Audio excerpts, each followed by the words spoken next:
I'm Rob. And I'm Louie. And this is the Pale Lands VR review by Barefoot Gaming.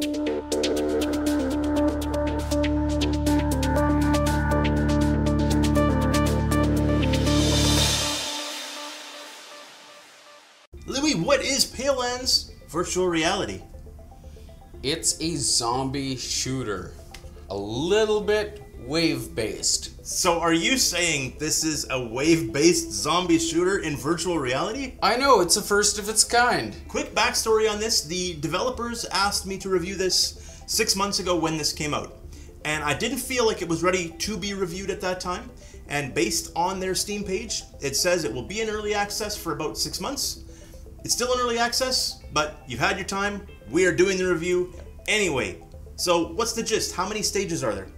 There are 8 stages, 4 that we have unlocked, 4 that we haven't quite figured how to unlock yet. We've beaten the missions perfectly, we've beaten them extremely quickly. Yeah, we went for speed, we went for perfection, so none of the buildings blew up. Yep. We went so that we could beat everything in under 30 seconds. Yep. We cannot for the life of us figure out how to unlock the last 4 missions. We beat everything in 30 seconds in the first mission. There's no way we could do that in the following missions. Yeah. The zombies take too long to spawn. Okay, Louis, so how do you move around in this game?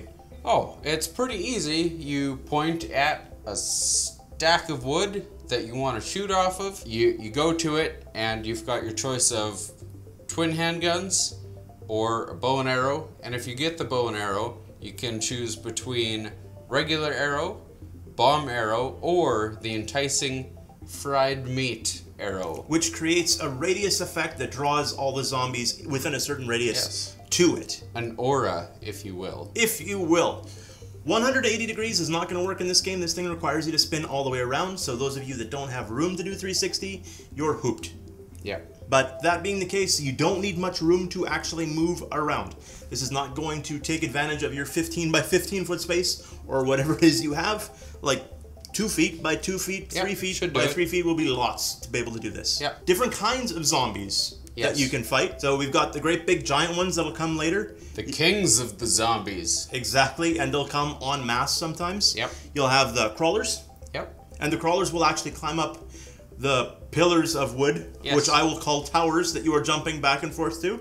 So they'll climb up, and you can only take so much damage before you lose. Yep. If you lose too many buildings, you lose. Yep. What else was there? There were zombies that threw spears. There was zombies that threw magic that threw them really far, actually. If you tried to escape to a different area of the map and you looked up, there'd be this pink glowing mass coming at you. And ah! Which you can dodge. Yes. And I think that's kind of the gist of it. If you've played a tower defense game, yeah, you're not building towers, but you are bouncing between towers and just shooting, I guess, zombies that are trying to take over your fortress. Yeah. There's also regular zombies. Just plain old everyday, boring, you know, your neighbor, his neighbor.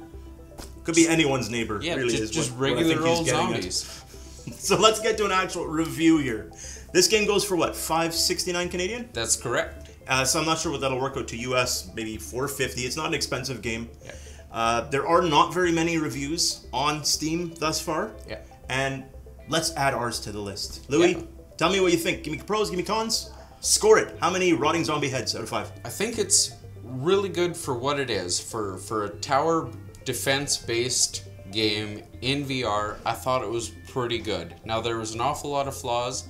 There was a lot of spaces where the zombies could hide, where you couldn't actually shoot at them. They'd be in behind a building, and no matter what pile of wood you went to, you just couldn't get at them, and you would actually have to destroy the building or wait for them to destroy the building so you could kill them. Another thing is they get right up against the tower, and you have to lean over and try to shoot them. But it's kind of annoying not knowing where they are, and they're just past your tower, but you can't see them looking down because there's a barricade like waist height. The weapon mechanics, especially the bow, they're fairly clunky, but all in all, I had a good time playing this. Even when I lost the matches over and over and over because I just wasn't fighting the zombies the right way. I really enjoyed it, and with the game price the way it is, I'm gonna have to give it a 2.5. Rotting zombie heads out of 5. So, my turn. This game is well done shovelware. That's what I'm gonna call it. This is something where the assets were not. I don't think they're custom made. Everything feels like this is a first attempt at a VR game. They did an okay job with the AI. What Louis mentioned, they get stuck behind buildings. Buildings kind of blink sometimes when they're stuck, but it's frustrating. Like, you can change towers and you can't find them, and they're just standing up against up against the building, and they're not hitting it. Yeah. They're just standing there. As far as the mechanics for the weapons, they're fine. The guns are good. You reload them by just pointing them kind of backwards. Yeah. The negative to that is that will only work.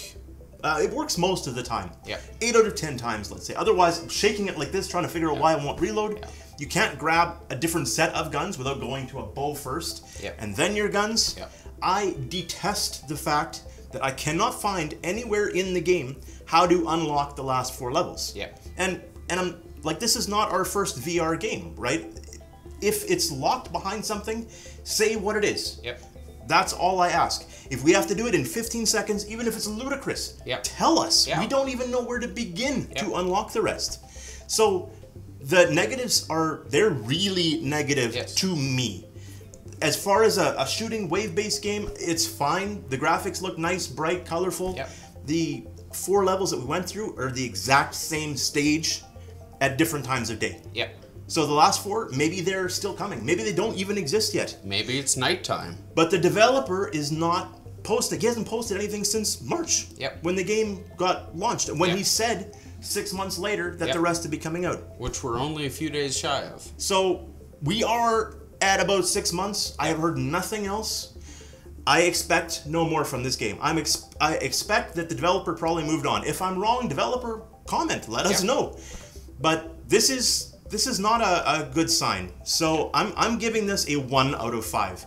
It's not garbage, but if you're gonna just spend $5-6 on something, there's better things that you can spend your money on. And that's it. That's my review. That's our review. Thank you so much for watching. Subscribe, like, comment. We love hearing from you. Honestly, our fans are the best. No matter what you've got to say, I am interested in knowing. And that's it. And we'll talk to you later. See ya.